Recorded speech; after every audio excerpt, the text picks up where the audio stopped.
Prime time کے sponsor ہیں سواگت ادرک لہسن اور مسالے 100% پیور اینڈ ہائیجینک۔ آداب، میں محمد امجد علی، پرائم ٹائم میں آپ کا خیر مقدم ہے۔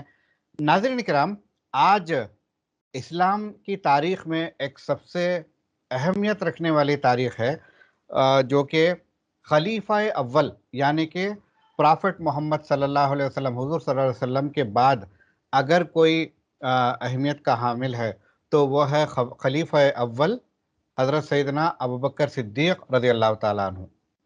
ابوبکر صدیق رضی اللہ تعالیٰ عنہ حضور صلی اللہ علیہ وسلم نے جو اسلام کا کاروان جو ہے شروع کیا تھا، اس کو آگے بڑھانے میں جو ہے پہلے خلیفہ رہے ہیں۔ بہت لوگ کچھ باتیں ان کے تعلق سے جانتے ہیں، مگر بہت باتیں کیونکہ چیدہ چیدہ ہمیں وصول ہوتی ہے، بہت سارے لوگوں کو پتہ نہیں ہوتی اور جو ہے اس سے نظر انداز کیا جاتا ہے۔ تو آج ہم تذکرہ ابوبکر صدیق رضی اللہ تعالیٰ عنہ کریں گے۔ ہمارے ساتھ اس وقت موجود ہیں حیدرآباد کے ایک جید مشائخ زادے جناب مولانا سید رضوان پاشا قادری صاحب، ترجمان قادریت۔ رضوان پاشا قادری صاحب، آپ کا بی بی این چینل پر خیر مقدم ہے۔ جی بے حد شکریہ، یاد فرمائی کے لیے میں ممنون۔ مولانا، سب سے پہلے میں یہ جاننا چاہوں گا، حضرت ابوبکر صدیق رضی اللہ تعالیٰ عنہ کا نام ابو بکر رکھنے کے پیچھے اگر کوئی وجہ معلوم ہے تو بتائیے۔ بسم اللہ الرحمن الرحیم، نحمده ونصلی علی رسوله الکریم وعلى آلہ وصحبہ اجمعین، اما بعد، فقد قال اللہ تبارک وتعالی فی القرآن المجید والفرقان الحمید، فاعوذ باللہ من الشیطان الرجیم، بسم اللہ الرحمن الرحیم، اذ یقول لصاحبہ لا تحزن ان اللہ معنا، صدق اللہ العظیم۔ اللہ تعالیٰ کا بڑا فضل و احسان ہے کہ اللہ پاک نے 22 جمادی الثانی کو حضرت صدیق اکبر رضی اللہ تعالیٰ عنہ کے ذکر مبارک کے ساتھ آپ کے ساتھ مجھے موقع عنایت فرمایا کہ حضرت صدیق اکبر رضی اللہ تعالیٰ عنہ کا مختصر سا تذکرہ آپ کی خدمت میں رکھوں۔ آپ نے جو سوال کیا ہے ابو بکر، حضرت ابوبکر صدیق رضی اللہ تعالیٰ عنہ کو کیوں کہا جاتا ہے، تو یہ ان کی کنیت ہے اور اسی سے وہ معروف ہے۔ بکر کا مطلب ہے پہلا، اور ابو بکر کو بہت سی چیزوں میں اولیت حاصل ہے، اسی وجہ سے ان کو ابو بکر کہتے ہیں، اور حضور پاک علیہ الصلوۃ والسلام نے ان کو ابو بکر کے نام ہی سے بارہا مخاطب فرمایا ہے۔ ویسے رسول اللہ علیہ الصلوۃ والسلام نے ان کو عتیق بھی کہا، حضور پاک علیہ الصلوۃ والسلام نے ان کو صدیق بھی کہا، مگر حضور صلی اللہ تعالیٰ علیہ وآلہ وسلم کثرت سے ابو بکر ہی کے نام سے حضرت صدیق اکبر رضی اللہ تعالیٰ عنہ کو مخاطب کیا کرتے تھے، اور حضرت ابوبکر صدیق رضی اللہ تعالیٰ عنہ چونکہ حضور نے یہ نام ان کے لیے منتخب فرمایا ہے، اسی نام کو زیادہ پسند فرمایا کرتے تھے۔ بعض روایتوں میں آپ کا نام عبداللہ ملتا ہے، مگر مشہور آپ عبداللہ بھی آپ کا نام ہے، صدیق بھی ہے، عتیق بھی ہے، مگر مشہور آپ حضرت ابو بکر کے نام سے ہوئے۔ اس کی وجہ یہ ہے کہ حضور نے علیہ الصلوۃ والسلام نے پسند فرمایا، رسول اللہ علیہ الصلوۃ والسلام اس کو حضور علیہ الصلوۃ والسلام اس کو خاص ناموں سے منسوب کیا کرتے تھے، جیسا کہ عبد الرحمن ایک حضور کے صحابی ہیں، حضور پاک علیہ الصلوۃ والسلام نے زندگی بھر ان کو ابو ہریرہ کہا، اور حضرت علی شیر خدا ہے، رسول اللہ علیہ الصلوۃ والسلام نے بعض مقامات پر ان کو ابو تراب کہا۔ تو حضور علیہ الصلوۃ والسلام جس سے محبت ہوتی تھی اس کو کچھ الگ الگ الفاظ سے حضور مخاطب فرمایا کرتے تھے، جیسے بی بی عائشہ صدیقہ رضی اللہ تعالی عنہا کو رسول اللہ علیہ الصلوۃ والسلام نے حمیرہ کہا۔ تو حضور پاک علیہ الصلوۃ والسلام کا طریقہ تھا کہ جس پر زیادہ محبت ہوتی تھی اس کو الگ الگ ناموں سے کبھی کبھی یاد فرمایا کرتے تھے، جیسے حضرت فاطمہ الزہرا کو رسول اللہ علیہ الصلوۃ والسلام نے ام ابیہا کہا، یعنی اپنے باپ کی ماں۔ یہ سرکار علیہ السلام کے خطاب کرنے کا انداز تھا۔ اس سے ایک بات یہ بھی پتہ چل رہی ہے کہ ہمیں جن سے محبت ہو ہمیں ان کے ذاتی نام کے علاوہ بھی محبت بھرے الفاظ سے مخاطب کرنا چاہیے۔ لوگ سمجھتے ہیں یہ دیگر کا طریقہ ہے، یہ نہیں ہے۔ بحیثیت باپ، بحیثیت شوہر اور بحیثیت استاذ، بحیثیت پیر، آپ اپنے مریدوں کو، اپنی بیوی کو، اپنے بچوں کو مختلف ناموں سے، محبت بھرے ناموں سے یاد کریں، تو اس سے محبت کا اظہار ہوتا ہے اور یہ اسلام میں پسندیدہ ہے۔ سبحان اللہ، اور لوگوں کو بھی پتہ چلتا ہے کہ یہ ان سے کتنی محبت کرتے ہیں۔ محبت کرتے ہیں بلا شک و شبہ، یقینی طور پر۔ جی، یہ بہت چیز ہمارے پاس کھوتی جا رہی ہیں، یہ چیزیں ہونی چاہیے ہماری سوسائٹی میں۔ ان چیزوں کو ہمیں رسول اللہ علیہ الصلوۃ والسلام سے سیکھنا چاہیے۔ حضور بالکل۔ علیہ الصلوۃ والسلام نے جن سے بہت زیادہ محبت کی ان کو ان کے ذاتی نام کے علاوہ محبت بھرے القاب سے یاد فرمایا ہے۔ یہ چیزیں ہمیں سیکھنے کی ضرورت ہے۔ سبحان اللہ۔ اب میں یہ جاننا چاہوں گا کہ ابوبکر صدیق رضی اللہ تعالیٰ عنہ